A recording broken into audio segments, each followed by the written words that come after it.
할렐루야. 날이 이제 조금 풀어진 것 같기도 합니다.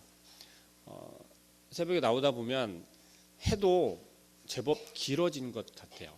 깜깜할 때 나온 게 아니라 이제 조금 환할 때 나오게 되더라고요.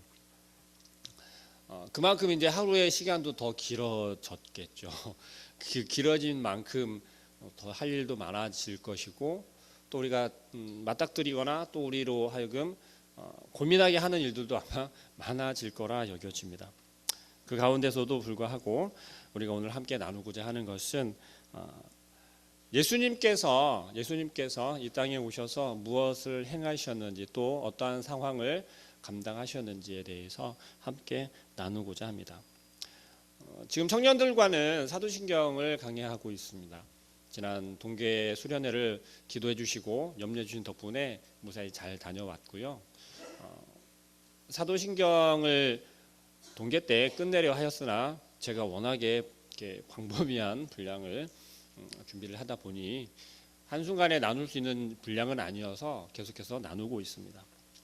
그 중에 오늘 함께 나눈 본문 말씀을 가지고 고난을 받으사라고 하는 제목으로 우리가 함께 나누고자 합니다. 여러분들 사도신경 오늘도 예배 시작하면서 함께 신앙 고백하셨잖아요. 사도신경을 하루에 혹시 나는 식기도 하는 것처럼 이렇게 신앙 고백을 좀 합니다라고 하시는 분이 혹시 계신가요? 감사합니다. 이 사도신경은 우리의 신앙 고백인데요. 내가 미처 잘 알지 못하는 혹은 내가 잘 말씀을 알기는 알겠지만 도대체 어떻게 해야 할지 모르겠다, 혹은 나의 신앙이, 나의 믿음이 오늘 좀 이상해, 내가 지금 제 길로 가고 있나, 혹은 딴 길로 가고 있나, 다른 것을 보고 있지는 않나 라고 의심이 든다면, 궁금증이 생긴다면 이 사도신경을 조목조목 찬찬히 한번 읊조려 보시는 것도 도움이 될 거라 여깁니다. 저희 청년들한테는 이렇게 얘기 안 해요. 좀 더 이렇게 강하게 이야기를 하거든요. 우리 청년들 좀 속으로 욕할지도 몰라요. 전사님 왜 저런데 하면서. 그러나 우리가 이 사도신경을 처음부터 끝까지 이렇게 나누면 그냥 간단하게 사도신경이 뭐냐, 어떤 거냐라고 설명을 드리면 길어지니까요. 사도신경 가운데는 하나님에 대한 이야기에서부터 성령 하나님에 대한 이야기까지 다 함축되어서 내용이 들어 있습니다.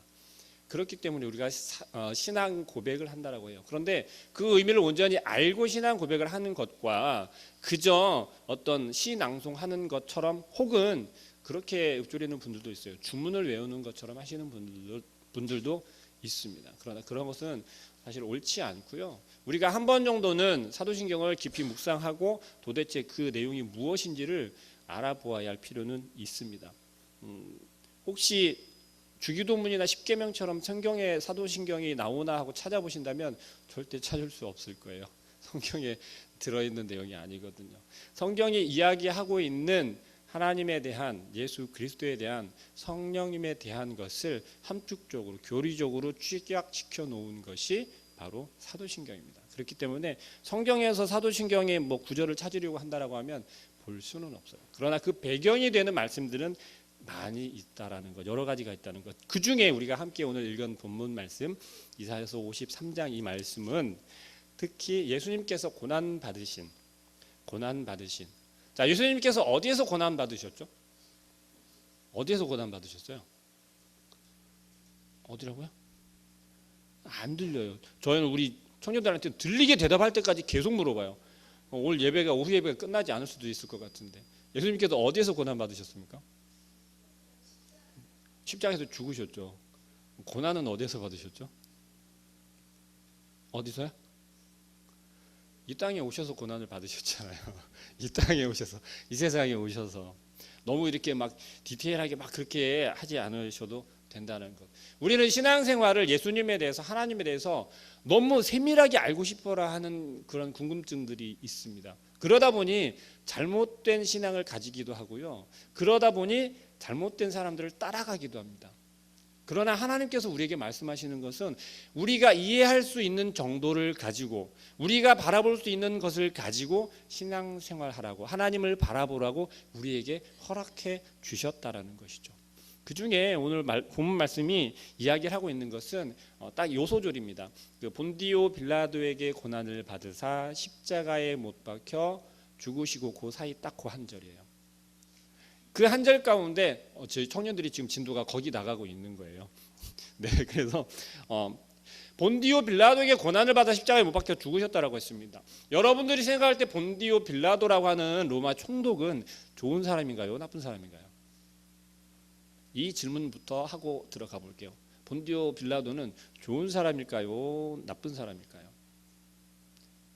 제가 이 질문을 하는 이유는요, 신학자들 사이에서도 의견이 살짝 분분해요. 왜냐하면 성경대로라고 하면 본디오 빌라도는 직접적으로 예수님을 했나요? 예수님을 십자가에 못 박은 사람인가요? 아니면 예수님을 고문한 사람인가요? 그렇지 않거든요. 성경에 써져 있는 대로만 하면 본디오 빌라도는 나쁜 사람이 아니에요. 오히려 좋은 사람이에요. 왜요? 성경에서 이야기하잖아요.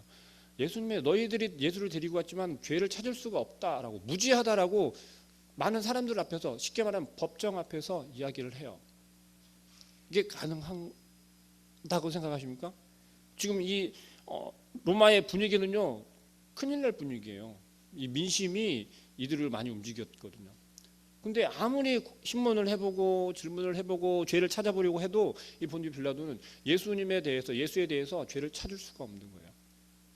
자, 그러면 이 총독은 어떻게 해야 될까요? 죄를 찾을 수 없었지만 그럼에도 불구하고 민심이 원하니까 죄 있다, 십자가에 못 박아라 라고 이야기를 할 수 없었거든요. 왜냐하면 이때 당시는 그 지위과 권위가 그냥 하찮게 여겨지는 게 아니고요, 명예와 그런 권위의식이 굉장히 강했다라는 거예요. 그랬더니 본디오 빌라도가 예수님을 어떻게 합니까? 나는 죄를 찾을 수가 없어. 그러니까 어떻게 합니까? 성경에 써 있는 대로 하면 너희들이 알아서 해라는 거죠. 그리고서는 십자가에 못 박으라 하니까, 그러면 나는 잘못 없고 너희가 십자가에 못 박으라 했으니 너희가 죽인 거야라고 하면서 손을 씻죠. 그 의미는 그 잘못이 만약에 나는 죄 없다라고 분명히 이야기를 했으나 너희가 죄 있다라고 십자가에 못 박아 죽이라고 했으니까 그것이 잘못된 것이 밝혀지면 나한테 그 불똥이 튀는 걸 나는 책임지지 않겠다라는 거예요. 너희가 그거 다 뒤집어 써 그거예요. 그러면서 손을 씻어 버리는 거예요. 도대체 그 본디오 빌라도가 사도신경에도 나와요. 사도신경에도 이 본디오 빌라도라고는 이름이 분명하게 들어가 있고, 우리의 신앙 고백 가운데도 본디오 빌라도의 이름을 이야기하면서 예수 그리스도를 고백한다는 얘기죠. 도대체 그 이유가 무엇일까? 도대체 본디오 빌라도가 성경에 나와서 예수님 죄 없음을 설명했다라고 쳐요. 그럴 수 있겠다. 그런데 성경에 이름이 나오는 사람들은요, 좀 특별한 사람들이거든요. 성경에 이름이 거론되는 사람들은요, 하찮은 사람들이 아니에요. 그냥 한번 쓱 눈에 휙 지나가는 사람처럼 그렇게 보여지는 그러한 존재들이 아니라는 거죠. 성경에 나오지만 이름이 거론되지 않는 사람들도 얼마나 많습니까? 그런데 본디오 빌라도는요, 신앙 고백서에까지 이름이 들어간다는 거죠. 그 이유가 무엇이냐라는 거죠. 그런 생각 한 번도 해본 적 없으시죠? 그렇죠? 신앙생활하는데 그런 것까지 뭘 이렇게 고민을 해? 그냥 성경에서 이야기하면 그냥 믿으면 되는 거지. 맞습니다. 처음에 그렇게 신앙생활 시작하죠. 자, 그러나 우리는 지금 이제 몇 년 차죠? 신앙생활 몇 년 차시죠? 우리 청년들한테만 이렇게 물어봐도 좀 꽤 제법 나올 것 같아요. 우리 제일 앞에서 우리 열심히 찬양도 해주시고 우리 기리님 같은 경우는 벌써 신앙생활 몇 년 차죠? 거의 20년 중반이 훨씬 넘어갔잖아요. 25년 이상 아마 됐을 거예요. 그러나 우리 청년들도 이 정도 신앙생활을 했단 말이에요. 그런데 여러분들께서는, 우리 성도님들께서는, 집사님, 권사님들, 우리 장로님들, 도대체 신앙생활 몇 년 차시죠? 모태신앙이라고 하면요, 죄송합니다. 제 나이 또 이야기 해야 되나요? 저 같은 경우는 45년 이상 돼요. 네, 어마어마하잖아요. 그렇잖아요. 그런데 그 45년 이상 신앙생활을 했음에도 불구하고 성경에서 이야기를 하고 있는 올바른 진리에 대해서 우리가 자꾸 헷갈린다라는 거죠. 자꾸만 이상한 생각을 한다라는 거죠. 잘못 해석하고 잘못 이해해서 하나님께서 진리라고 말씀하시는 그 진리를 생각하지 않고 그저 우리 눈에 보이는 것만 따라가고 그것이 진짜인 것처럼 믿어버린다라는 거죠. 본디오 빌라도가 여기서 거론되는 이유는요, 딱 한 가지예요. 예수님께서 이 땅에 오셔서 고난받으시고 십자가에 못 박혀 죽으셨다라고 하는 것이, 그때 유대인들에 의해서 십자가에 못 박혀 돌아가셨다라고 하는 것이 역사적 사실이다라고 하는 것을 증명하기 위한 수단인 거예요. 로마 총독 본디오 빌라도는요, 역사책에 나와 있어요. 그 본디오 빌라도에게 고난을 받았다라고 하는 것이 예수 그리스도가 그 시대에 있었고 그 본디오 빌라도에게 고난을 받았으며 그의 재판 법정에 섰던 사람이다라고 하는 확실한 증거이자 증언이 된다라는 거예요. 그게 왜 중요하냐면요, 요즘 시대에는요, 저희 기독교를 모방한 이단들이 굉장히 많아요. 옛날 이때 예수님 시대에 그때까지 거슬러 올라가지 않고 지금도 예수는 거짓이야, 살아있는 사람이 아니고 그 사람은 신이 아니고 그냥 어떤 한 사람이었는데, 그때 공교롭게도 딱 시기가 맞닥뜨려서 그렇게 그 인물이 아마 좀 열심히 운동도 하고 그랬던 것 같아, 이렇게 주장하는 사람도 있습니다. 혹은 어떤 사람은 사회운동가였으며 선한 일을 많이 했고 그런 교사였던 그러한 역할을 했다고 하는 그러한 주장들도 있습니다. 그런데 시체가 없다란 얘기죠. 시체가 없으니까 그 사람 실존 인물이 아니다, 설화이다, 그냥 전해 내려오는 전례다, 혹은 가상의 인물을 만든 것이다. 그때 당시 로마의 어지러웠던 그 시대적 배경과 상황을 잠재우기 위해서 누군가가 헛소문을 퍼뜨린 것이다. 그 누군가가 바로 개신교다 라는 설들이에요. 그 수많은 설들이 있었어요. 그 수많은 이야기들이 있단 말이죠.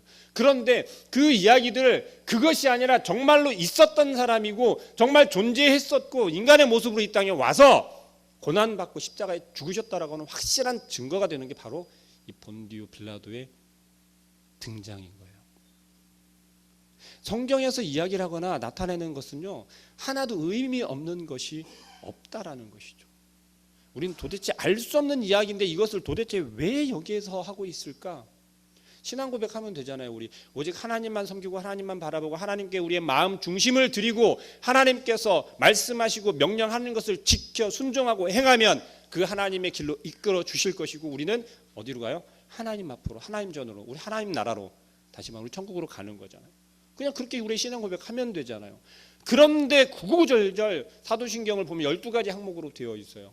그 12가지 항목을 보면 조목조목 짜져보면요, 하나님에 대한 신앙 고백과 예수 그리스도에 대한 고백과 우리의 믿음의 고백, 그리고 성령께서 우리와 함께 하고 계시다라고 하는 그러한 확증까지도 가질 수 있도록 되어져 있다라는 거예요. 제가 이렇게 설명하니까 굉장히 놀랍죠. 도대체 사도신경에 그런 얘기가 어디 나와 있었어? 우리 목사님께서 다 하셨던 얘기예요. 네. 우리가 들었어도 기억하지 못하고, 들었어도 우리가 마음 가운데 계속해서 감동이 되지 않고, 들었고 알았어도 우리가 실천하지 못하는 건 뭐냐면요, 내 얘기라고 생각하지 않기 때문에 그래요. 다른 사람의 이야기라고 자꾸 여기기 때문에 그래요. 예수님께서 고난을 받으신 것은요, 마찬가지예요. 제가 방금 이야기한 것처럼 나 때문이 아니라 다른 사람의 고난 때문에, 다른 사람의 죄 때문에, 저 사람이 악한 사람이기 때문에 그 사람 때문에 이 땅에 오셔서 죽으셨고 그 사람의 죄를 해결하기 위해서 오셨다라고 생각하기 때문에 그래요. 그렇기 때문에 예수 그리스도의 고난이, 예수 그리스도가 이 땅에 오셔서 십자가에 죽으신 것이 별로 그렇게 큰 사건처럼 여겨지지 않는 거예요. 예수님의 고난은요, 단순한 괴롭힘을 당하거나, 우리가 고문하면 어떤 게 생각나십니까? 우리나라는 고문에 좀 많이 노출이 많이 되어 있었잖아요. 경찰서 아니면 일본 압제 때 그러한 고문들을 생각하시면 안 돼요. 한국말과 이게 외국어하고는요 좀 이렇게 해석되어질 때 의미가 많이 달라지더라고요. 그런데 특히나 이 성경에서 사용되는 언어는 히브리어란 말이에요. 구약은 히브리어고 이제 신약은 헬라어인데요.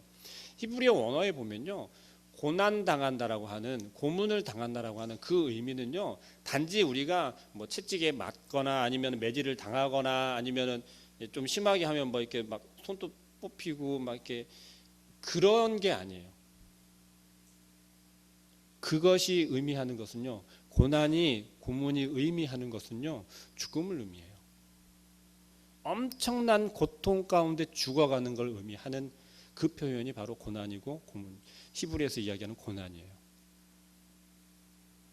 근데 우리는 그렇게까지 생각 안 하잖아요. 고난 당했으니까 우리 그냥 그 정도 생각하잖아요. 십자가, 무거운 십자가 지고 골고다를 올라간 것, 맨발로 그 십자가를 메고 가면서 채찍질 당하면서 넘어졌던 것, 가시가 달리는 채찍으로 맞아 살점이 떨어져 나가는 것, 옆구리 창을 찔리는 것, 가시관을 쓰는 것, 그 정도로만 생각하잖아요. 죽을 정도의 고통을 당하면서 서서히 죽어가는 걸 의미하는 거예요. 여러분들 혹시 십자가상이, 십자가 그 처형이 많이 들어서 아시겠지만 혹시 얼마나 끔찍한 건지 정말 알고 계신 분 계신가요? 십자가 처형이라고 하는 것은요, 정말 끔찍하고 정말 그렇게 끔찍한 처형이 있을 수가 없어요. 십자가에 매달려서 그냥 죽이는 게 아니고요, 분명하게 성경에 이야기하는 건요, 예수님께서 뼈가 꺾이지 않으셨어요. 십자가에 달려 죽으셨을 때. 이게 뭐냐면요, 원래 십자가 처형에서는요, 십자가에 사람을 못을 받고 나서, 매달고 나서 다리를 분질러요. 왜 다리를 분지르는지 아세요? 몸이 처지잖아요. 그러면 이 몸에 있는 피가 아래로 더 빨리 쏠린대요. 근데 금방 안 죽어요. 그 피가 다 없어질 때까지 기다려야 되는 거예요. 그동안에 뼈가 부러졌으니까 어떻겠습니까? 몸 밑으로 더 처지잖아요. 고통이 더 심해지는 거예요. 십자가 처형이라는 게요, 기본적으로 그런 처형이었어요. 예수님께서는 근데 그렇게 돌아가시지 않았죠. 뼈가 부러지지 않았어요. 뼈가 상하지 않았다는 얘기예요. 예언과 마찬가지로. 어쨌든 예수님께서 고난받으신 그 이유는 다른 것이 아니라 목적이 있다라는 거예요.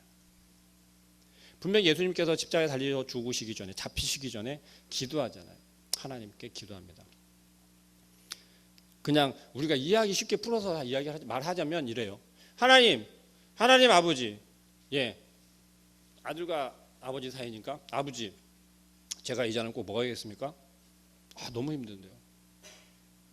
이 잔을 먹으면 진짜 생각했던 것보다 훨씬 더 아플 것 같아요. 훨씬 더 고통스러울 것 같아요. 나 못하겠어요. 그냥 아버지에게, 물론 내용은 이렇지가 않고 더 이렇게 좀 경건한 그런 이야기지만, 쉽게 이야기하자면 그래요. 근데 다시 입장을 바꾸죠.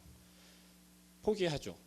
뭘 포기하죠? 하나님의 뜻이 얼마나 크고 그 하나님의 계획이 얼마나 큰지를 알기 때문에 그래요. 나 알겠어요. 내가 알겠는데 할게요. 결국은 그렇게 가는 거예요. 예수님께서도 지금 예수님이 감당해야 하는 그 고난이, 그 고통이, 그 죽음이, 십자가의 길이 얼마나 크고 고통스러운지를 알고 계셨단 말이에요. 그 감당하기에는 너무너무 두렵고 힘들었다라는 거예요. 그렇기 때문에 하나님께 그렇게 기도한 거였어요. 그런데 예수님의 생각은 어떤 거였죠? 아버지 하나님의 생각과 동일했다라는 거예요. 그 하나님의 생각은 무엇이냐면 바로 나였어요. 나. 이 세상의 모든 나. 내가 이유가 아니었으면요, 내가 목적이 아니었으면요, 하나님께서는 예수 그리스도 이 땅에 보내주실 이유가 없어요. 이 땅을 구원하실 이유가 없다고요. 이 세상의 모든 백성인 나를 하나님께서는 사랑하셨기 때문에 그 이유 하나만으로 이 땅에 예수 그리스도를 보내주셨다라는 거죠. 그리고 이 끔찍한 고통을 당하게 하셨다라는 거예요. 근데 그보다 더 큰 것은 뭐예요? 바로 예수 그리스도께서 그 고통을, 그 죽음을 감당하셨다라는 거죠. 무엇 때문에요? 나 때문에. 근데 거기에 그냥 나 때문이라고 하면 어떤 분들 그런 분들 있어요. 나는 신앙생활 열심히 하고 나는 회개 열심히 잘했으니까 나는 조금이라도 경건해, 정결해, 조금이라도 깨끗한 사람이야 라고 생각하시는 분들 있을 수 있어요. 죄송합니다. 진짜 이런 표현 써도 될지 모르겠지만 천만의 말씀입니다. 이 세상에 그 누구도 깨끗한 사람이 있을 수 없고요. 이 세상에 그 누구도 정결한 사람이 있을 수가 없어요. 예수 그리스도로 인하지 않고서는. 예수 그리스도께서는 정결하며 온전하고 완전한 인간의 모습으로 이 땅에 오셨단 말이에요. 여기에 모든 게 다 함축되어 있습니다. 완전한 인간의 모습이라는 건요, 우리와 똑같은 모습이라는 거예요. 우리가 똑같은 모습은 뭐예요? 똑같이 우리와 같은 죄의 모습으로 오셨다는 거예요. 죄의 모습을 가지셨다는 거예요. 그 이유는 단 한 가지. 죄가 없으면서도 죄 있음이 된다라고 하는 것. 이건 엄청난 거거든요. 쉽게 풀어주면 나는 옆에 있는 이 사람의 잘못이나 세상 표현으로 빚이나 이 사람이 감당해야 될 것들을 감당할 수 없는 그것을 내가 대신 똑같은 모습으로 똑같은 입장으로 이 땅에 왔다는 거예요. 나는 그렇게 하지 않아도 되는데. 진짜 확 이해되게 말씀을 드리면 삼성그룹의 자손이 저기 시골 초가집에 사는 그 집에 자녀로 간 거예요. 갈 수 있겠어요? 절대 못 가죠. 절대 못 가요. 서울에 살다가 저기 충청도나 어디 경상도 시골로 내려가라고 해도 아이고야 하며 땅을 치면서 막 그럴걸요. 하나님께서는 이 땅에 오셨단 말이에요. 그렇게 나와 똑같은 모습으로. 그 이유는 단 한 가지. 내가 어떻게 돼야 돼요? 깨끗게 돼야 되기 때문에. 우리가 가지고 있는 본성, 본질인 그 죄가 해결되지 않으면 도저히 하나님과 연결될 수가 없는 거예요. 그렇기 때문에 하나님께서는 그 방법으로, 우리는 그것을 중보자라고 이야기를 하죠. 그 중보자의 역할로, 혹은 메시아라고도 합니다. 우리를 구원할 왕, 구원할 자, 그 메시아로 예수님께서 이 땅에 오신 것이죠. 예수님께서 고난받으시고 죽으심이 없다면 우리는 깨끗게 될 수 있을까요? 없을까요? 없어요. 우리가 정결하게 될 수 있을까요? 없을까요? 없어요. 우리가 하나님 앞에 설 수 있을까요? 없을까요? 없단 말이에요. 우리가 할 수 없는 것을 대신해서 할 수 있게 만들어 주신 것이 바로 예수 그리스도가 이 땅에 오셔서 고난받으시고 십자가에 죽으신 그 일이라는 것입니다. 그것을 우리의 신앙으로 고백하는 거예요. 그것을 우리가 인정하지 않고 그것을 고백하지 않으면서 내가 예수님을 믿습니다. 천만에요. 불가능해요. 그것을 우리가 인정하지 않으면서 우리가 하나님을 믿습니다. 하나님을 바라봅니다. 천만에요. 형식에 불과해요. 이 땅에 오신 그 예수 그리스도를 인정하고 그 예수 그리스도께서 고난받으시고 죽으신 것을 우리가 믿으며 부활하셔서 우리의 생명 되신 예수 그리스도를 믿을 때, 그때 비로소 우리는 하나님 앞에 온전히 설 수 있는 자격이 주어지는 거예요. 우리는 그것을 믿음으로 하나님 앞에 갈 수 있다라고 그렇게 배웠잖아요. 그렇게 또 생각하고 있잖아요. 아니요. 우리에게 주어지는 것은요, 하나님 앞에 설 수 있는 자격을 주는 거예요. 우리가 온전히 우리의 것을 다 벗어버리고 씻어버리고 하나님 앞에 다 내어놓았을 때, 그리고 그것을 하나님이 인정해 주었을 때야 비로소 우리는 어디요? 그곳에 갈 수 있는 거예요. 우리는 자꾸 잘못 생각하잖아요. 열심히 우리가 예배드리면 되고 열심히 봉사하기만 하면 되고, 그 가운데 예수 그리스도 고난받은 것을 우리가 인정하지도 않으면서, 부활하신 예수 그리스도를 믿지도 않으면서 어떻게 우리의 모습만 가지고 우리의 행위만 가지고 우리의 헌신과 봉사만 가지고 하나님 앞에 갈 수 있다라고 고백할 수 있냐라는 거예요. 사도신경이 주는 의미는 바로 그것이에요. 우리의 잘못된 마음을 바로잡아주고요, 잘못된 시선을 다시 고정시켜주고요, 우리가 하나님에 대한 오해들을, 예수 그리스도에 대해서 잘못 알고 있고 잘못 바라보고 있는 시선들을 바로 교정시켜 주는 것이 바로 사도신경이라는 거예요. 그것이 우리의 신앙의 고백이라는 것입니다. 우리의 삶을 살아갈 때 이러한 고민들과 이러한 갈등 등이 많이 다가올 거예요. 그럴 때마다 우리를 곧게 세워주고 우리가 다른 길로 가지 않고 제 길로 갈 수 있게 해주는 기준점이 있어야 될 거 아니에요. 우리의 신앙의 기준점, 우리가 신앙생활하면서 흔들릴 때마다 그 흔들림을 다시 붙잡아 줄 수 있는, 물론 기도하고 하나님 앞에 나와 엎드려야 되는 거 맞습니다. 그러나 성경적으로 이야기할 때 교리가 바로 서져야 하며 그 가장 기본이 되는 게 바로 이 사도신경이라는 것입니다. 오늘 이 시간들에서 우리의 삶 속에서 여러분들이 그래 봤으면 좋겠습니다. 내가 내 신앙이 고민이 될 때, 내가 하나님을 좀 더 간절히 만나고 싶을 때, 경험하고 싶을 때 정말 이 사도신경을 깊이 한번 묵상해 보시길 바랍니다. 그러면서 그 가운데서 말씀하시는 하나님을 찾아보시고요. 그 가운데 고난받으시는 예수 그리스도를 한번 바라보시고요. 그리고 우리 안에서 역사하고 계시는, 우리로 하여금 담대할 수 있게 하고 하나님을 고백할 수 있게 하시는 그 성령님을 한번 경험해 보시길 바랍니다. 그럴 때 우리가 온전한 주님의 고난에 동참할 수 있고 그 그리스도의 고난 가운데 그 능력을 우리가 체험할 수 있을 줄 고백합니다. 기도할게요. 사랑하는 하나님,